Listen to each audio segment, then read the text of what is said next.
आपके लिए लेकर आए हैं एक ऐसी कहानी जिसे सुनकर आपकी रूह कांप उठेगी। कहानी शुरू करने से पहले आपसे एक छोटी सी गुजारिश है। अगर आपने अभी तक हमारे चैनल SFKGN TV को सब्सक्राइब नहीं किया है तो जल्दी से कर लीजिए ताकि आने वाली कहानियों का नोटिफिकेशन आपको समय पर मिल सके।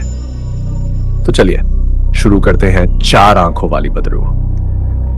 उस रात आसमान पर घना अंधेरा छाया हुआ था। चांद बादलों के पीछे छुपा था और हवाओं में एक अजीब सी सर्दी घुली हुई थी, जैसे किसी अनजाने डर का साया पूरे गांव पर मंडरा रहा हो।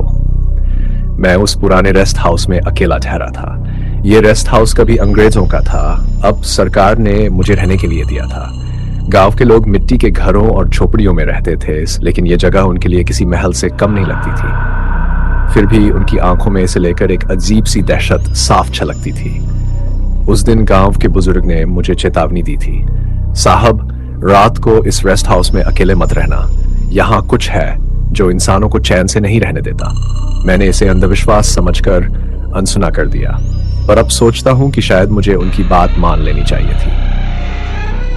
रात गहराती गई। मैं लालटेन की हल्की रोशनी में आग के पास बैठा किताब पढ़ रहा था। बाहर पेड़ों की शाखाएं हवा से टकराकर अजीब आवाजें निकाल रही थी। कभी लगता कोई दरवाजा खटखटा रहा है, कभी लगता कोई फुसफुसा रहा है। मैंने खुद को समझाया कि यह सब मेरा भ्रम है, लेकिन तभी अचानक लालटेन बुझ गई। कमरे में खूब अंधेरा फैल गया। मेरा दिल जोर जोर से धड़कने लगा। मैंने माचिस जलाई और चारों ओर नजर दौड़ाई। कांपती रोशनी में मुझे लगा जैसे कमरे के कोने में कोई खड़ा है। मैंने दोबारा देखा तो वहां कुछ भी नहीं था। मैंने चैन की सांस ली, पर मेरा दिल अभी भी तेजी से धड़क रहा था। धीरे धीरे कमरे की हवा और भी ठंडी होती चली गई, इतनी ठंडी कि मेरी सांसें धूत की तरह दिखने लगी। और तभी नीचे फर्श से एक अजीब सी सरसराहट सुनाई दी, जैसे कोई जमीन के अंदर रेंग रहा हो। शुरू में हल्की थी, फिर और तेज हो गई। मेरा शरीर पसीने से भीग गया, जबकि मौसम जमा देने वाला था। अचानक फर्श का एक टूटा हुआ तख्ता हिलने लगा। मैंने हैरत से देखा कि उस तख्ते के बीच से कुछ बाहर निकल रहा है। पहले हड्डियों जैसी पतली उंगलियां, फिर एक लंबा खुरदुरा चेहरा। मैंने सोचा कि यह कोई जानवर होगा, लेकिन जैसे ही मैंने गौर से देखा, मेरी रूह कांप गई। वह कोई इंसान नहीं था। उसके चेहरे पर दो नहीं बल्कि चार आंखें थीं। दो आंखें सामान्य जगह पर और दो पर जो अंगारों की तरह लाल चमक रही थी। वो मुझे घूर रहा था। उसकी आंखों की चमक में एक ऐसी नफरत थी जिसे शब्दों में बयान नहीं किया जा सकता। मेरे हाथ पांव सुन्न पड़ गए। मैं हिलना चाहता था, लेकिन शरीर मेरा साथ नहीं दे रहा था। वो प्राणी धीरे धीरे पूरे फर्श से बाहर आने लगा। उसकी हड्डियां चरमराहट की आवाज कर रही थी। उसकी सांसें इतनी ठंडी थी कि कमरे की हवा बर्फ की तरह जम गई। उसने एक भयानक हंसी हंसी, जैसे किसी कब्र से आती आवाज हो। मेरे कानों में वो आवाज गूंजती रही और मैं डर से बिस्तर के कोने से चिपक गया। अचानक उसकी चारों आंखें और ज्यादा लाल चमकने लगी। ऐसा लगा जैसे वो मुझे निगल जाने वाली हो। मैंने आंखें बंद कर ली और मन ही मन दुआ करने लगा। लेकिन तभी एक औरत की चीख पूरे रेस्ट हाउस में गूंज उठी। वो चीख इतनी डरावनी थी कि मेरी आत्मा तक कांप गई। मैंने आंखें खोली। वो प्राणी गायब हो चुका था। कमरा खाली था, पर वो चीख अब भी मेरे कानों में गूंज रही थी। उस रात मैं आंख नहीं झपका पाया। मुझे यकीन हो गया कि यह जगह सामान्य नहीं है। यहाँ कुछ ऐसा है जो इंसानों की पहुंच से परे है। और वह चार आंखों वाली बदरू, वो आज रात मुझे दिखी है, लेकिन शायद अगली रात वो मुझे अपना शिकार बना ले। पूरा कमरा अस्त व्यस्त था। फर्श पर टूटी लकड़ी, बुझी हुई लालटेन और राख में दबे आधे जले हुए लकड़ी के टुकड़े। मैंने आईने में अपना चेहरा देखा। आंखों के नीचे काले घेरे और पसीने की बूंदें साफ दिख रही थी। एक रात ने मुझे कई साल बूढ़ा कर दिया था। गांव के लोग सुबह सुबह जब मुझे देखने आए तो उनकी नजरों में कोई सवाल नहीं था, बस एक खामोश डर था, जैसे उन्हें पहले से पता हो कि मैंने कुछ देखा है, पर किसी ने मुंह नहीं खोला। मैंने गांव के एक बूढ़े से हिम्मत करके पूछा, ये रेस्ट हाउस, आखिर इसकी असली कहानी क्या है? उसने मेरी आंखों में गहराई से देखा। उसकी जुड़रियों भरी त्वचा और कांपते होंठों से एक अजीब सी सिहरन निकली। बाबूजी, ये घर सिर्फ ईंट और पत्थर का नहीं है, इसमें खून की दीवारें बनी हैं। मैं सन्न रह गया। उसने आगे कहा, बहुत बरस पहले जब यहाँ अंग्रेजों का राज था, तब एक साहब इस हवेली में रहता था। उसके साथ उसकी पत्नी भी थी। गांव वाले कहते हैं कि औरत बहुत सुंदर थी। पर उसकी आंखों में हमेशा अजीब सी चमक रहती थी। बूढ़ा रुका, गहरी सांस ली और बोला, एक रात साहब की पत्नी अचानक गायब हो गई। कहा जाता है कि वो हवेली के नीचे बने तहखाने में मारी गई थी, लेकिन उसकी मौत सामान्य नहीं थी। उसके शरीर पर घाव नहीं थे, बस उसकी आंखें 4 हो गई थी। मैंने चौंक कर पूछा, 4 आंखें? बूढ़ा सिर हिलाता रहा। हाँ, किसी ने उसका श्राप लिया था। कहते हैं वो औरत मरने के बाद भी चैन से नहीं सो पाई। उसकी आत्मा उसी रूप में भटकती रही, 4 आंखों वाली बदरूह बनकर। मेरे सीने में डर की लहर दौड़ गई। रात जो मैंने देखा, क्या वो वही औरत थी? क्या उसकी आत्मा अब भी इस रेस्ट हाउस में है? मैंने फिर से बूढ़े से पूछा, लेकिन वो क्यों दिखी मुझे? उसने मुझे ही क्यों चुना? बूढ़ा कांपते स्वर में बोला, जिसने भी इस घर में अकेली रात गुजारी, उसने उसे देखा। कुछ लोग सुबह जिंदा नहीं बचे और कुछ जिंदा तो रहे, पर उनका होश हमेशा के लिए उड़ गया। बातें सुनकर मेरी रीढ़ की हड्डी सुन्न हो गई। फिर भी मेरे भीतर एक अजीब सी जिज्ञासा जागी। मैं जानना चाहता था कि इस बदरूह का सच क्या है। रात होते ही मैं फिर उसी रेस्ट हाउस में लौटा। कमरा वही था, टूटी लकड़ी, बुझी हुई लालटेन और बर्फ जैसी ठंडी हवा। मैंने लालटेन दोबारा जलाई और तहखाने की ओर जाने वाली सीढ़ियों को खोजने लगा। गांव वालों ने कहा था कि औरत का खून उसी तहखाने में बहाया गया था। सीढ़ियां मकड़ी के जालों और धूल से ढकी हुई थी। हर कदम पर अंधेरा गहराता जा रहा था। नीचे पहुंचते ही मुझे सड़ी हुई मिट्टी और गीली दीवारों की गंध आई। तहखाना बहुत बड़ा था। दीवारों पर अजीब सी आकृतियां बनी थी, जैसे किसी ने खून से उन्हें उकेरा हो।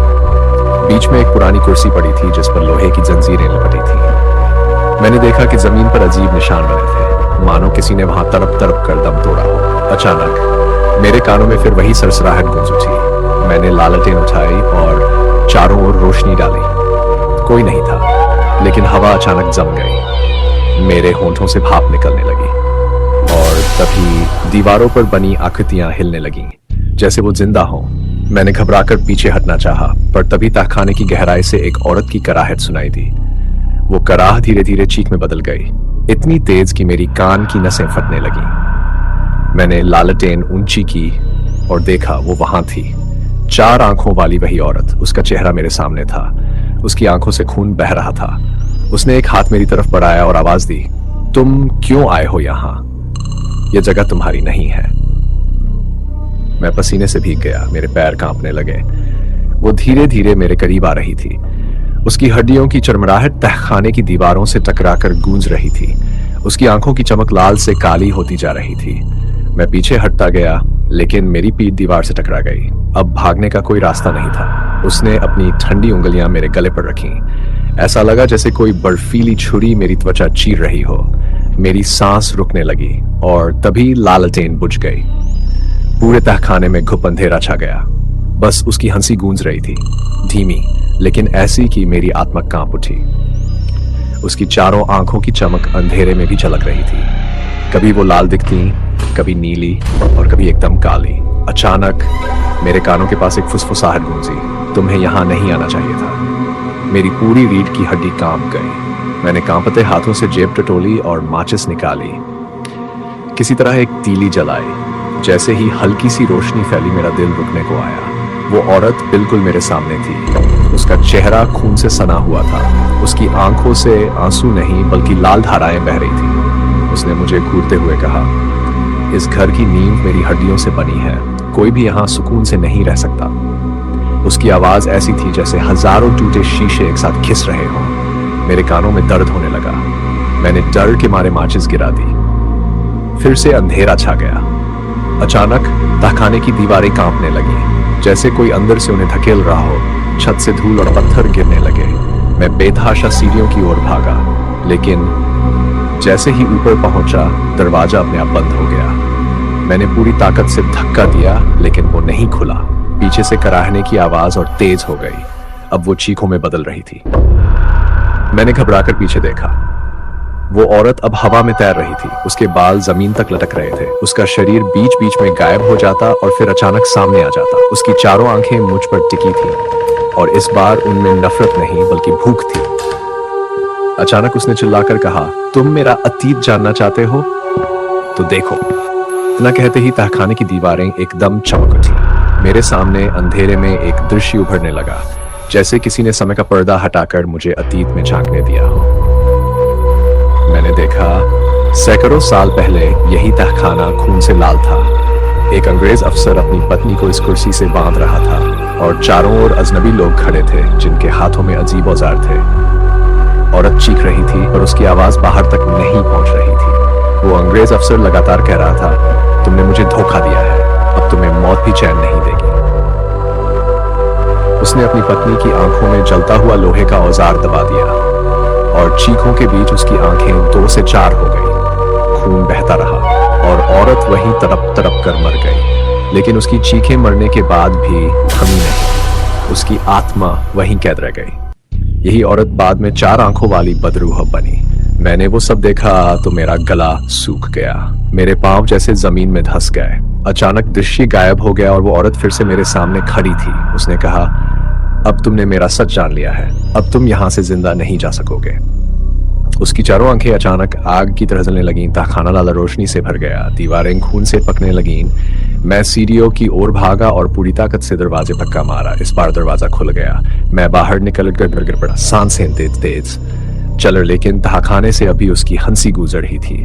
मैं किसी तरह कमरे तक पहुंचा, खिड़की से बाहर झांका। गांव पूरी तरह शांत था, कोई नहीं जानता था कि मैं किस खौफ से गुजर चुका हूं। रात की खामोशी में अचानक दरवाजे पर धीमी खटखटाहट हुई।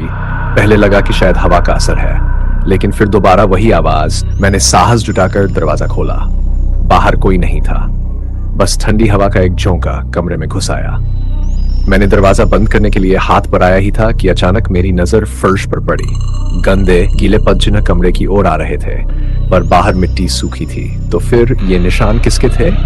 मैं धीरे धीरे पीछे हट रहे, हर कदम के साथ वो निशान और गहरे होते जा रहे थे, मानो कोई अदृश्य प्राणी अंदर आ चुका हो। अचानक खिड़की जोर से खुल गई, कांच के टुकड़े बिखर गए। ठंडी हवा ने कमरे को बर्फ जैसा जमा दिया।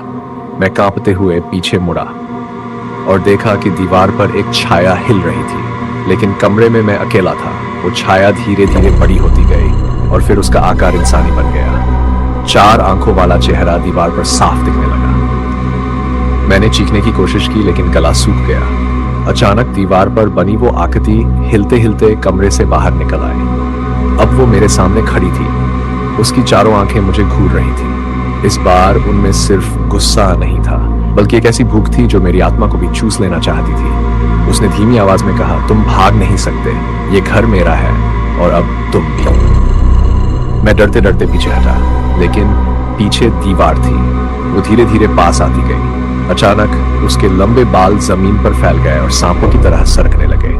उनमें से एक लत मेरे पैरों से लिपट गई। जैसे ही मैंने छुड़ाने की कोशिश की, उसने मेरी टखनों को बर्फ की तरह जमा दिया। मैं जोर से गिर पड़ा। अब वो मेरे ऊपर झुकी थी। उसका चेहरा इतना पास था कि उसकी आंखों की तपिश मेरी आंखों को जला रही थी। वो अचानक मुस्कुराई और उसकी मुस्कान में टूटी फूटी हड्डियों जैसी आवाज आई। उसने अपने नुकीले दांत दिखाए और मेरे गले की ओर झुकी। मेरा दिल थमने को था। तभी बाहर मंदिर की घंटी बजी। गांव में किसी ने रात के इस पहर पूजा शुरू की थी। जैसे ही घंटी की आवाज आई, बदरूह चीख उठी। उसकी चीख इतनी तेज थी कि कमरे की खिड़कियां फट गईं। उसका चेहरा एक पल को धुंधला पड़ गया और उसने मेरे पैरों को छोड़ दिया। वो धुएं की तरह गायब हो गई। मैं हाफते हुए उठ बैठा। दिल अब भी तेजी से धड़क रहा था। मुझे समझ आ गया कि इस बदरूह को कोई रोक नहीं सकता, सिवाय उस शक्ति के जिसे वो डरती है। लेकिन सवाल था, वो शक्ति कहां मिलेगी? क्या कोई है जो इस 4 आंखों वाली बदरूह को रोक सके? सुबह होते ही मैं गांव के पुजारी के पास गया।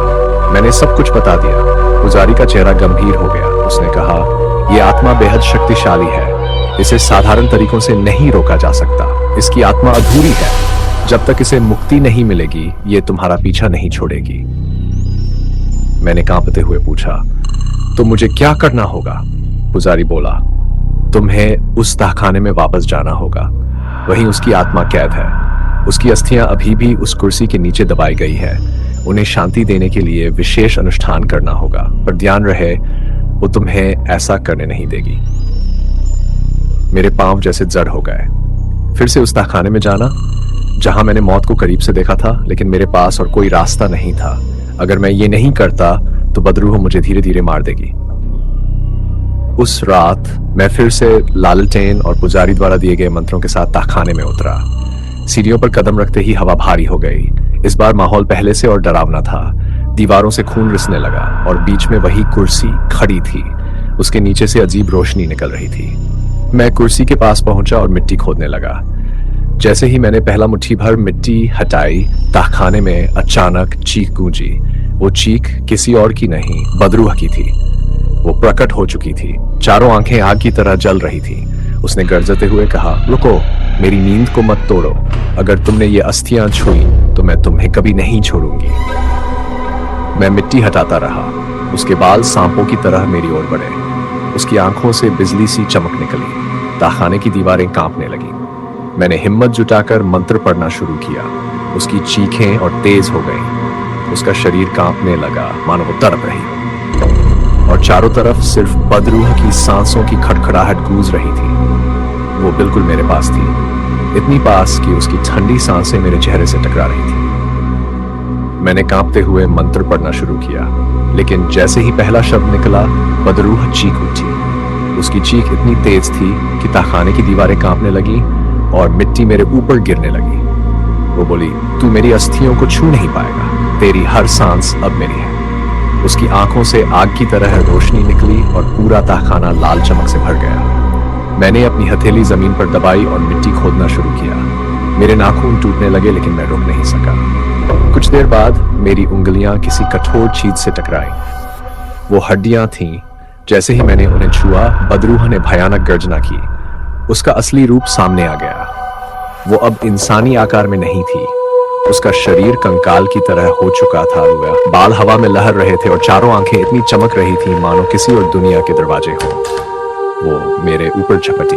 उसके नुकीले नाखून मेरी छाती की तरफ पड़े, लेकिन मैंने पूरी ताकत लगाकर मंत्र दोहराना शुरू किया। शांति, मुक्त। हर शब्द के साथ उसकी चीख और तेज होती जा रही थी। वो बार बार मेरे ऊपर टूट पड़ती, लेकिन जैसे ही मंत्र की गूंज फैलती, उसका शरीर पीछे धकेला जाता। आखिरकार मैंने अस्थियों को पूरी तरह बाहर निकाल लिया।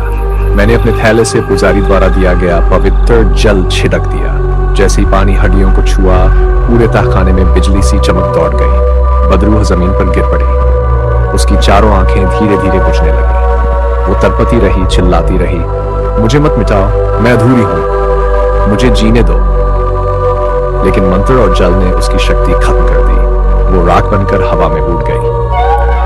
कुछ ही क्षणों बाद तहखाना शांत हो गया। भारी हवा हल्की हो गई। दीवारों पर टपकता खून सूख गया और सदियों से वहां छाई हुई बदबू भी खत्म हो गई। मैं घुटनों के बल बैठा था, थका हुआ। सुबह की रोशनी जब तहखाने की टूटी खिड़कियों से भीतर आई तो मुझे यकीन हुआ कि अब वो चार आंखों वाली बदरूह हमेशा के लिए समाप्त हो चुकी है। लेकिन उसके आखिरी शब्द मेरे दिमाग में अब भी गूंज रहे थे, मैं अधूरी हूं, मुझे जीने दो। क्या सचमुच वो पूरी तरह खत्म हो गई थी, या उसकी अधूरी आत्मा किसी और जगह फिर से जन्म लेगी? इस सवाल का जवाब शायद कभी मिले। अगर आपको ये डरावनी कहानी पसंद आई हो तो चैनल SFKN TV को सब्सक्राइब जरूर करें, ताकि हमारी अगली हॉरर स्टोरी का नोटिफिकेशन आपको सबसे पहले मिल सके।